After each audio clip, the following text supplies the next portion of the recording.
it is not our job to turn people away. It's not our job to condemn people. It's not our job to hate people. And I think everyone deserves to be cared about. Everyone deserves to be, their voices deserve to be heard. Yeah.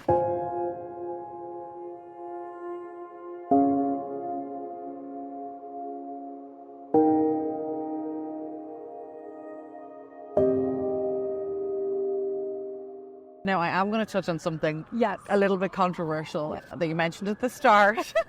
So you're from Utah. Not from there, but... Oh, sorry, moved there. Yes.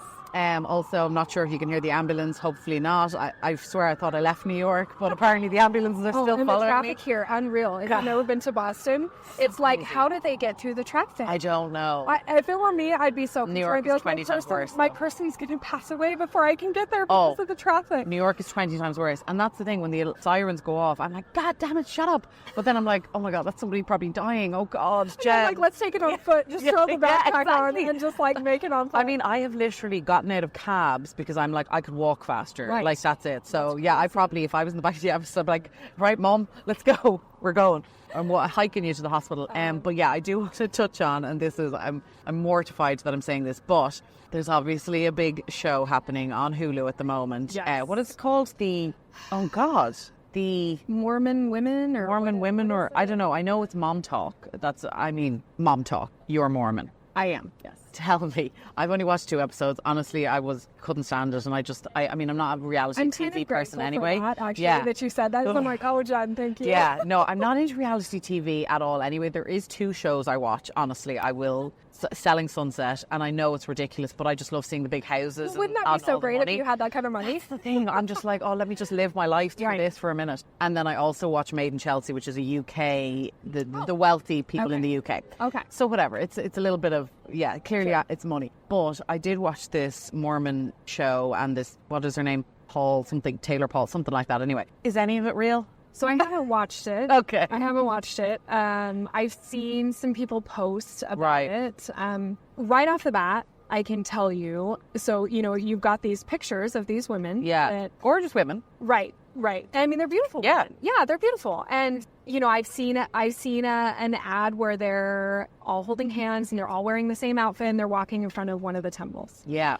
And which would give the appearance that we're a cult. It does a bit. And then I've seen another one where they're all wearing these beautiful white dresses, not super modest as far as what we would call modesty in the church. And just so you know, because I just have to point this out, we don't call ourselves LDS or Mormon. We were we did use the shorter version LDS, but the church has kind of asked us to move to the Church of Jesus Christ of Latter-day Saints, just so you know. Which is a mouthful. You could say LDS and Mormon. I mean, I totally get it. Whatever. I can always tell if someone says Mormon, I'm like, yeah. Let me take this opportunity. To educate. Fine. No, yes, listen. I'm always like, you need to come to things with curiosity and an open mind. I don't know everything about everything. So like we were just chatting, my husband and I were just chatting as we walked around Boston about all of the different churches that are here. And we were kind of talking, and I said, oh my gosh. Like one of the churches that we saw here in Boston, it's their 100 years since that church has been there. It's a beautiful church. Wow. And I said, they're having mass. I was like, wouldn't that be neat to just come to the mass to just see? Yeah. It's a big celebration. And I said, have you ever been to a mass? And because I've not been to one, and he has. And so we were just kind of talking about it.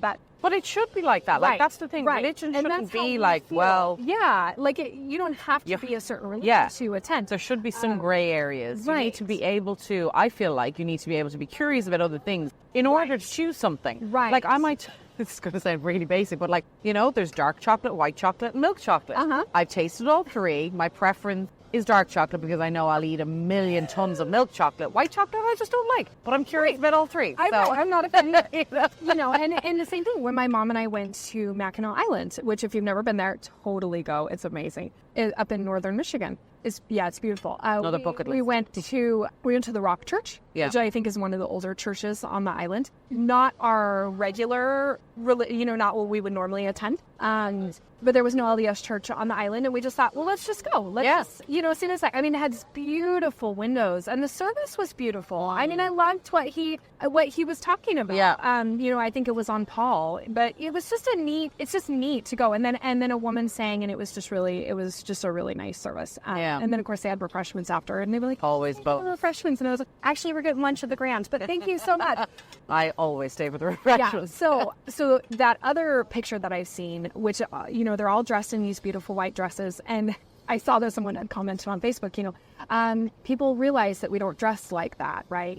And that just has to do with our belief that, I could say a lot of things, and again, it's so interesting because the doctrine, we really just want the best for everyone, and so it's like, well, when you're dressing, with really short skirts or really low tops, you're going to attract the attention of the men, and maybe you don't want that attention. You can be beautiful without wearing something that's really revealing. I think a lot of times women feel maybe like they've got to dress a certain way to be considered beautiful, to have men look at them. Yep. It's like, if that's the kind of men that, I don't know. We're kind of getting into like a deeper topic. So maybe this will be a whole other podcast. Yeah, a whole other podcast. Our next convention. But yes. So like that modesty thing, because a lot of people know that we have a special garment that we wear, the garment of the priesthood, which I think you can, look up some, and that has to do with our promises that we make in the temple. Right. And you're supposed to wear it every day. Oh, wow. You're supposed to have it. You're supposed to wear it all the time. It has special meaning to us. There's symbols in the garment that relate to all of the things. And so those kinds of dresses would not cover those. So people are like, we don't wear those. So it's really unfortunate to me, and I feel like sad that we have that kind of a show out there, because it's not a true depiction of what the church believes. And a lot of times when people turn away from the church, it usually has to do with the people and not the doctrine. Right, okay. Some people really struggle with Joseph Smith, and that he was 14 when he had the first vision, and think, he was a child, how could he have seen that? And it's interesting because I've never questioned Joseph Smith. I feel like if you were to really research it and see what his family went through because of what he was saying to people, because of what he was telling people, he was tarred and feathered, he was imprisoned, and then he was eventually, he was killed for his beliefs. And Emma, his wife, she went through a lot. Now, Emma did kind of stray from the church. But they lost children. They really, there was a struggle there for them. And I can't believe that someone would go through that without really believing it. Yeah. So I've never questioned, but I know there are some people that have. But as we were talking a little bit earlier, before we started recording, the whole premise of the church is to be Christ-like, to have the attributes that Christ had, to be charitable, to be kind. It is, it is not our job to, and it's really unfortunate because I feel like sometimes the LDS church is one of the most judgmental churches. Even myself, sometimes, like it's like no one should care, and you shouldn't feel that way. But sometimes, people just are judgmental, or they watch people and it's just the way it is. Yeah. But it is not our job to turn people away. It's not our job to condemn people. It's not our job to hate people. And I think everyone deserves to be cared about. Everyone deserves to be, their voices deserve to be heard. Yeah.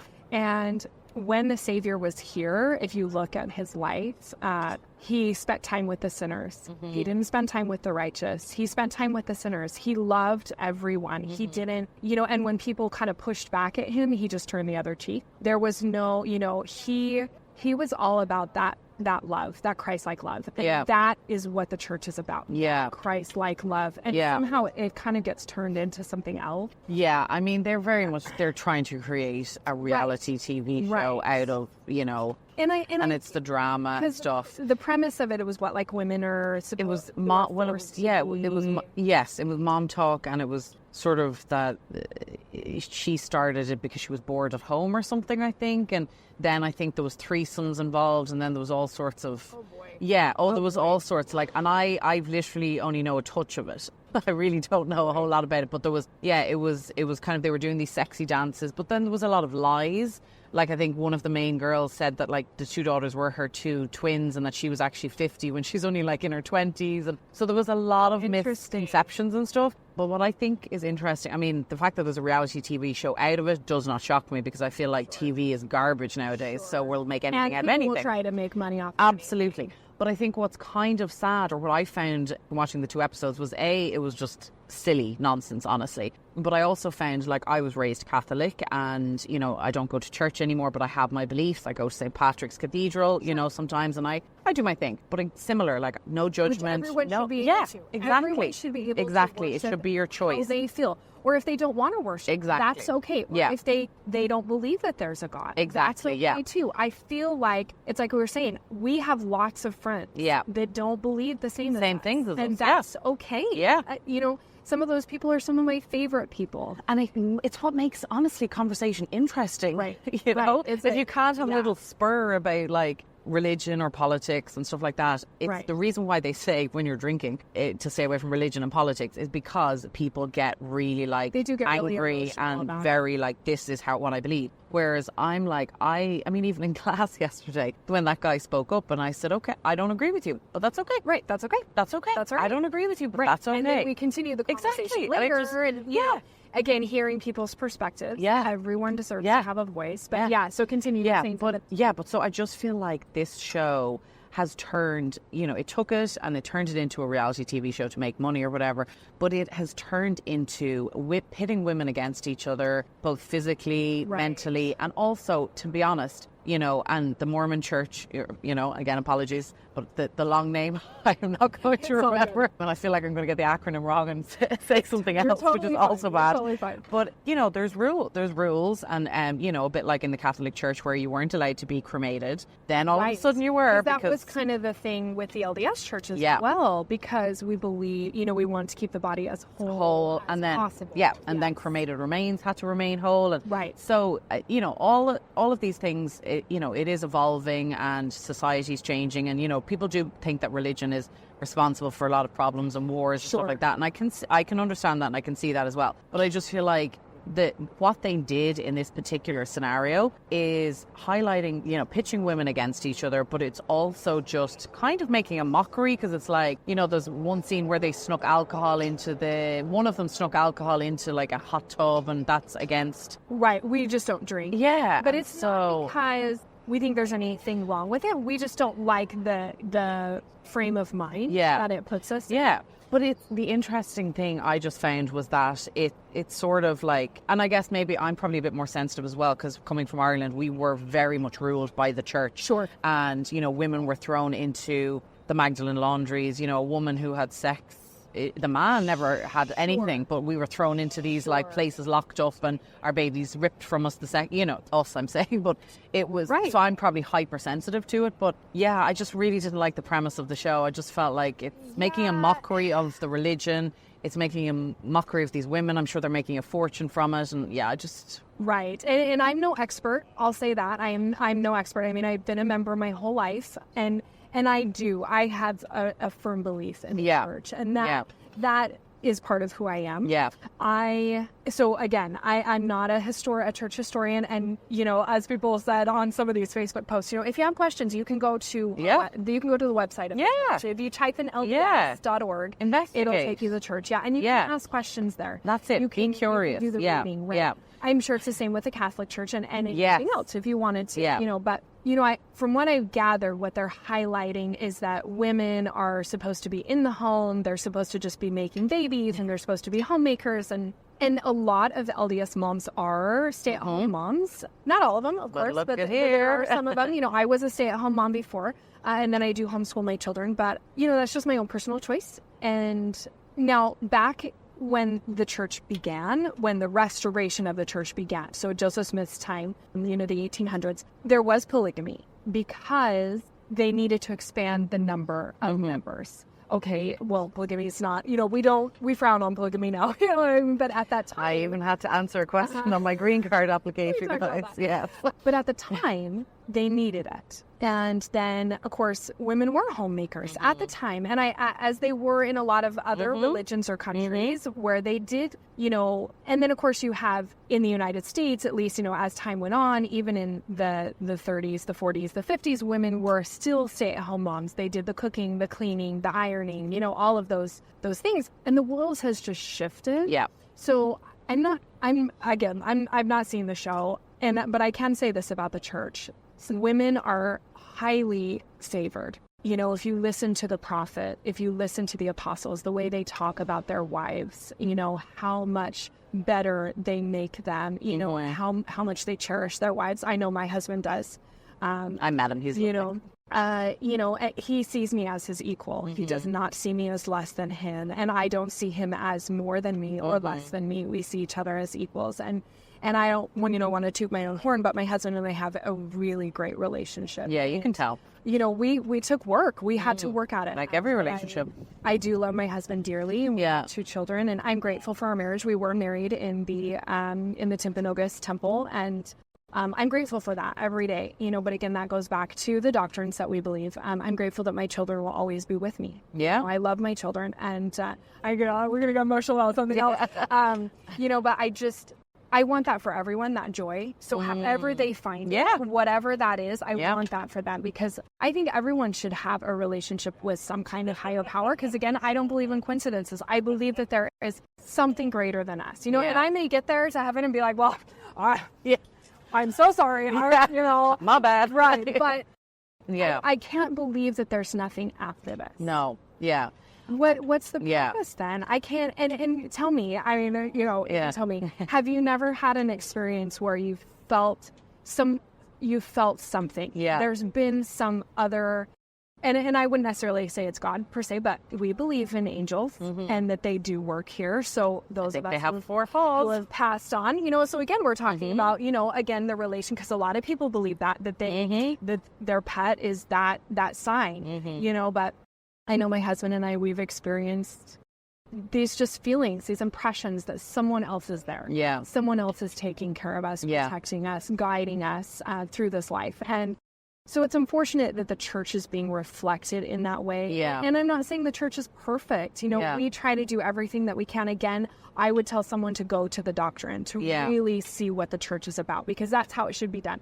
But again, we're all human. Yeah. And, you know, if we're looking at wards or, you know, if we're trying to break down the church, you know, into the smaller wards or branches, you know, they are overseen by a human, and we do make mistakes. Yeah. Sometimes, like we've been talking as the classes that we had yesterday, sometimes we don't do well with conflict, or we don't do well with our coping mechanism. And that's a struggle for people. But so I would just tell people, everyone has their choices, but if you have questions about what the LDS Church really stands for, to research it for yourself, to really see what it's about.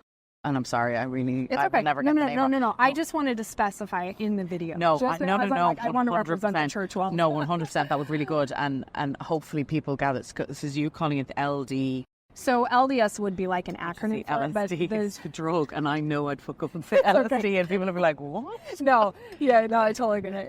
You're capturing all that, aren't you? No, it's the Church of Jesus Christ of Latter-day Saints. So that's where the LDS came from, Latter-day. They really needed to have just shortened it. Well, you know, but like I've heard of the Church of Christ, or the Church of Jesus Christ. Okay, they're all the same. No, I don't know. I just heard of some Christian denominations that it'll be, like the Church of Jesus Christ, but we add on of Latter-day Saints. Okay. Yes, because so the term Mormon, a lot of people use, it comes where did that come from? So it comes from the Book of Mormon. So we have the Bible, the King James Version. And then after the restoration of the church, Joseph Smith was given plates of brass that were recorded on a long time ago by prophets.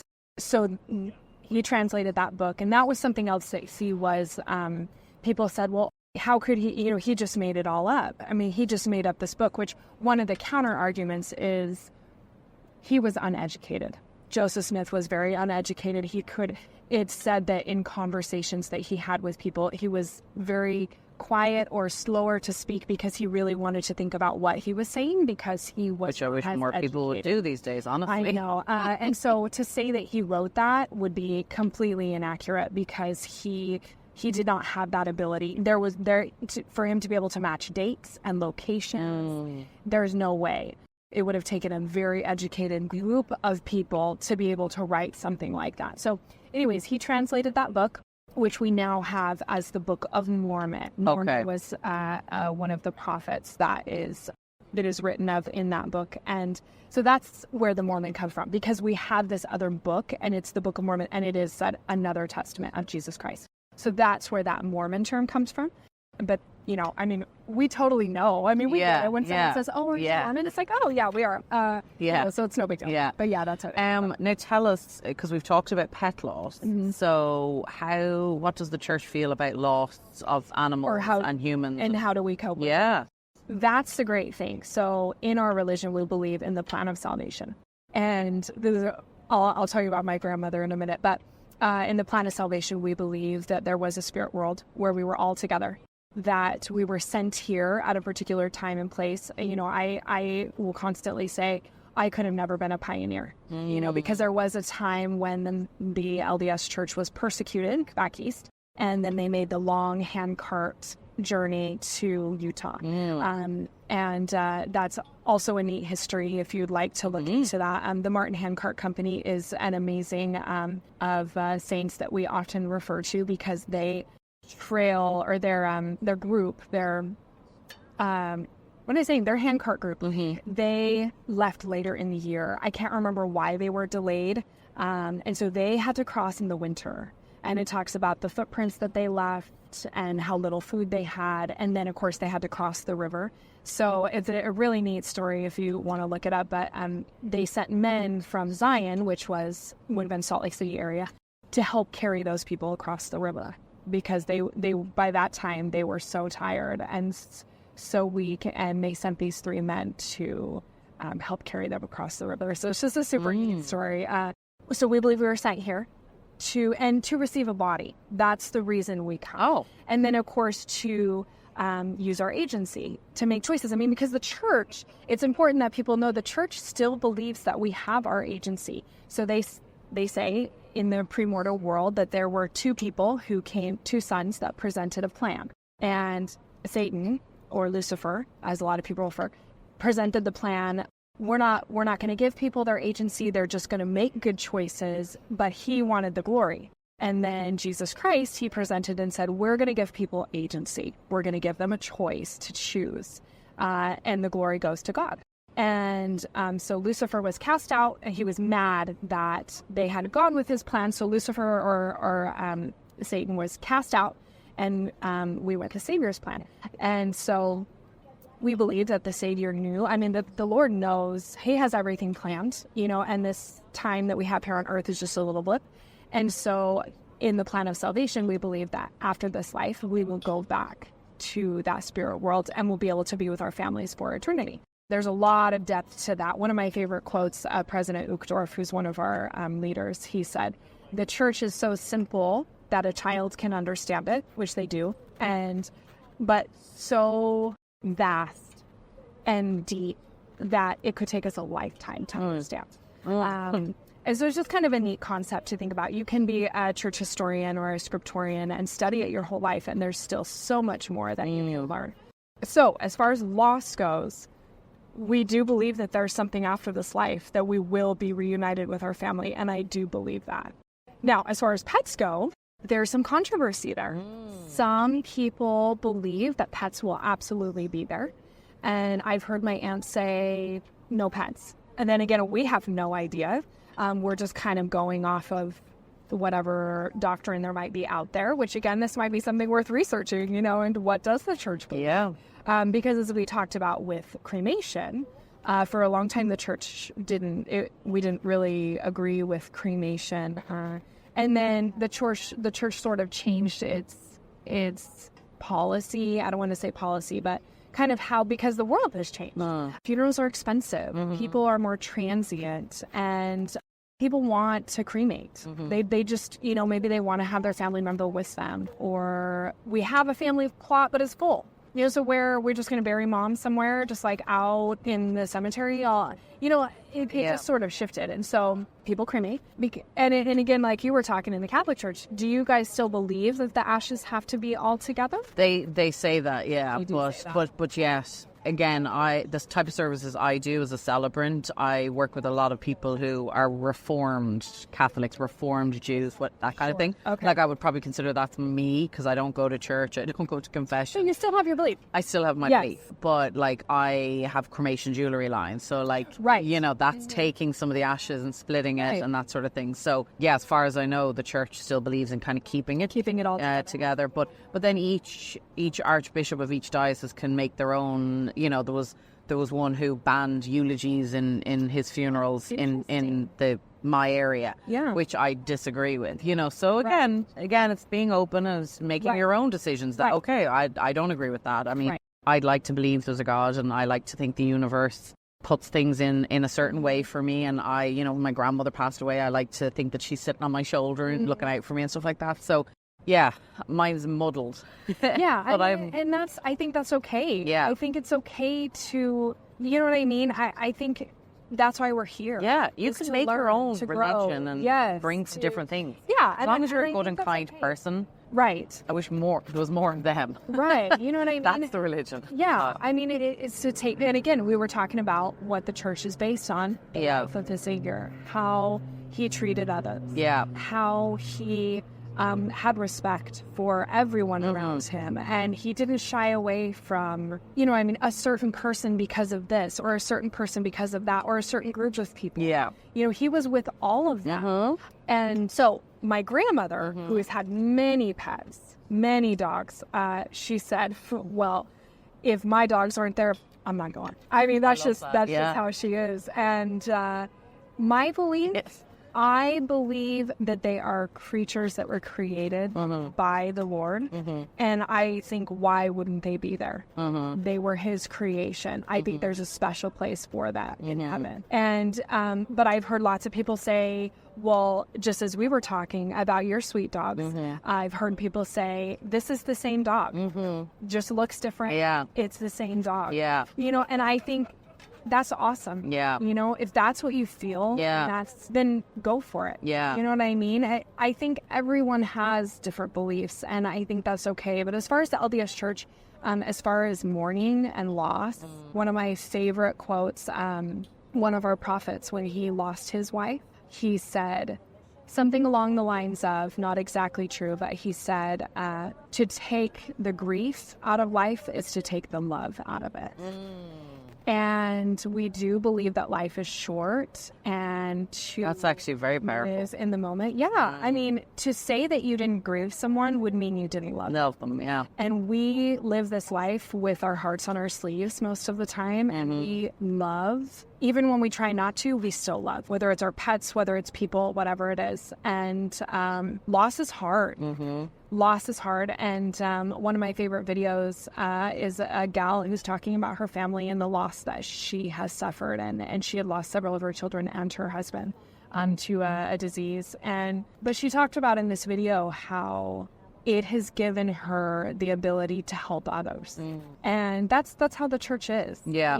Or at least, that's what the doctrine is. It is to reach out to others. And we could easily turn that around to pet loss. I've lost my own pets, and it makes me very empathetic to people who come into my office. And having the gospel as a background, that kindness, that compassion, that empathy for other people, which is really what the church is about, having those Christ-like attributes. It gives me that little boost to be able to feel that with them. First, when people came to my office and they cried and they were upset, it was like, oh, I'm so awkward. Like, I don't know what to do. And then as I got used to it, it was like, you know what?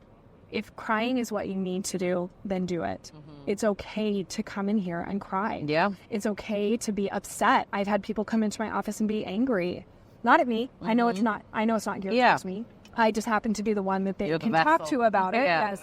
Or vent to. Yeah. Sometimes that's all people want. They just want to be able to talk to someone who understands. Yeah. Someone who experiences it all the time. Yeah.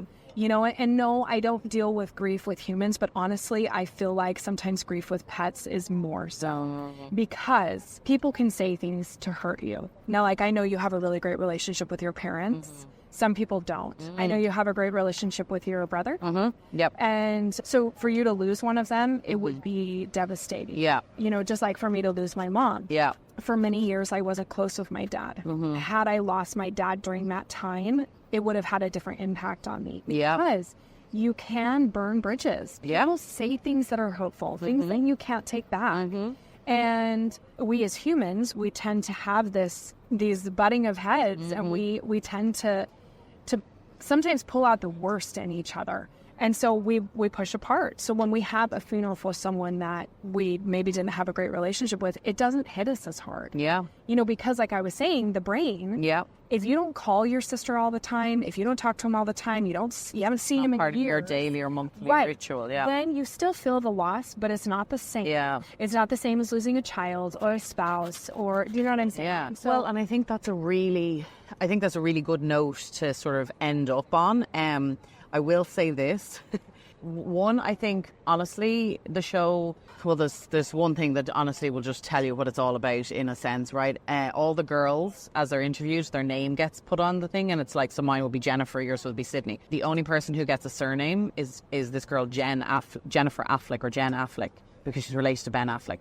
That tells you all you need to know about who the show is targeting. Like, they're clearly just hanging on to anything. Right. But anyway, I think what is good about these shows and all these things is at least it's giving people interest. Yes, so I would agree. Yeah, so I think what we'll wind up on, because I think it's been a really beautiful conversation, and thank you for educating me, genuinely. You know, because I had questions, and you know, we talked about it off camera, and we've talked about it. Hopefully, we've covered a lot of things. But I just think exactly, you and I are on the same boat. It's like, be curious, be open, be whoever you want to be, and what you said about joy is just find it, whatever it is, whatever your passion is. If it's pet cremation, if it's dog rescue, if it's helping the church, I mean, whatever it might be, just whatever it is, just do you. Just be happy in that moment, because I think life is precious, right? And it's short, and if you've experienced a lot of loss, you know that. And I'm telling you that if you're in a place where you're not in a good place and you don't seem to have that joy, find it, because it's out there, in whatever it might be, and just be you, just be happy where you're at, you know? We're going to leave all your links below so that everybody can contact you if they have more questions. You never know. I wouldn't laugh if you get more questions about the church than you do about pet cremation. That's it. Live from Boston. Thank you so much for joining the Glam Reaper in the wild. Thank you.